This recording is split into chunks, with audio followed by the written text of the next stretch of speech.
nous avons voulu associer en amont, tout comme en aval, le peuple congolais dans toute sa diversité.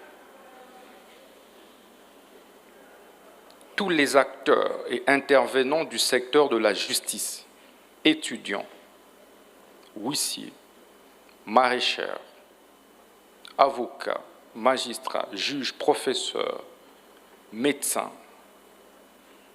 que sais-je encore, afin de pouvoir faire ce véritable diagnostic, nous regarder en face sans hypocrisie, avec sincérité,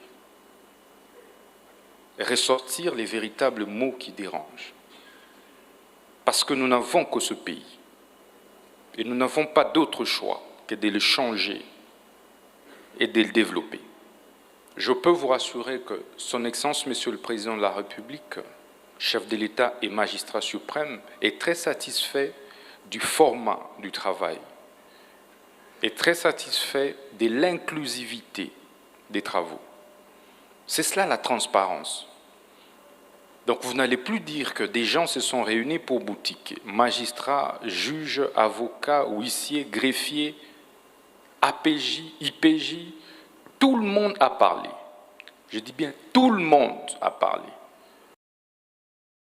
Mais après cette étape, il est essentiel maintenant d'entrer dans les travaux en atelier pour poursuivre les réflexions de fond.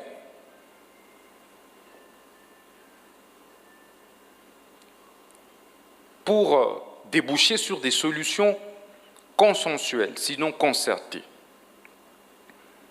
sur les réformes qu'il faudra mener à l'issue de ces États généraux. Je vous invite donc à pouvoir, plus que jamais, vous engager une fois de plus dans les travaux en atelier qui vont commencer tout de suite, et maintenant, et qui vont durer 48 à 72 heures, parce que nous accordons autant de l'importance à ces travaux. Donc la date initialement prévue pour la clôture a été décalée, légèrement décalée, pour vous permettre maintenant de réfléchir sur toutes les propositions qui ont été avancées ici. C'est la patrie d'abord qui nous réunit ici. Ce n'est pas l'argent d'abord, c'est d'abord la patrie. Et pour cette fin, je pense que vous et moi, depuis le matin, nous n'avons rien mis sous la dent. C'est cela le sacrifice pour la patrie. Si nous avions attendu avoir des millions pour organiser ces États généraux, nous n'allions jamais les organiser. Donc il fallait avoir de l'audace et du courage pour pouvoir organiser ces États généraux dans les meilleures conditions que possible. Donc je demande votre indulgence pour éventuellement la modicité de la prise en charge. Et que pour le reste, vous puissiez considérer que c'est le sacrifice que vous consentez autant que nos soldats et militaires au fond consentent pour la patrie. Donc sacrifions-nous pour la République. Et pour des revendications liées à la participation, n'hésitez pas de nous approcher.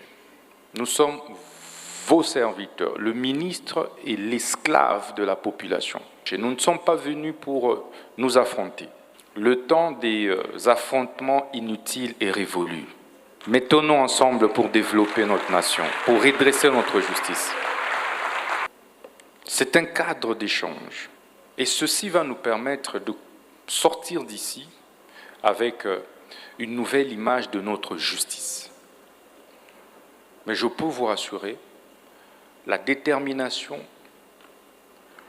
et l'engagement du chef de l'État et magistrat suprême pour redresser la justice dans tous les sens. Comme il a dit, gré ou de force, cette justice sera guérie. Allons travailler dans un esprit vraiment de convivialité, de fraternité, dans un esprit de patriotisme. Mettons la patrie avant tout. Nous tous, nous allons passer. Je suis ministre de la Justice, je vais passer. Tu es avocat, tu vas passer. Tu es juge, tu passeras. Huissier, tu vas passer. Nous tous, nous allons passer. Mais qu'est-ce que nous allons léguer aux générations futures comme justice? C'est là le vrai problème.